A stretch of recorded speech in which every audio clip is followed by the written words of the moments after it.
Shucks! Nasaan yung phone ko? Miss, okay ka lang? Yung phone ko! Yung phone ko!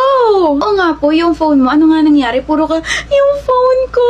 Nawawala yung phone ko. I swear, nandito lang yun sa tabi ko. Siguro kinuha mo, no? Yan na nga ba yung sinasabi ko? Ba't ko kukunin? Nagbebenta lang naman ako ng mga cellphone dito. Paano yan? I need to use my phone. I need... Alam mo, miss, what if bumili ka na lang ng bagong phone para hindi ka nagpapanik? What if bumili ka na lang ng bagong release from Realme? Ito, the Realme C63. Ha? Out na to sa market kaya nga binibenta ko na to eh. Meron tong IP54 water and dust resistance, massive storage, dynamic RAM expansion, fast charging, equipped with 38 safety protections, tapos ang ganda pa ng design. Tignan mo, very marble tiles ang datingan. Pero yung old phone ko... Miss!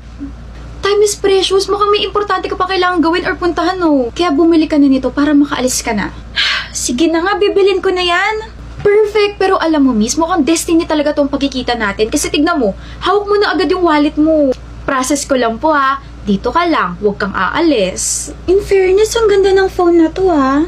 Miss, magkano po yung kinain ko? 40 lang. Wait lang po. Teka. All this time, nandito lang sa bag ko yung old phone ko?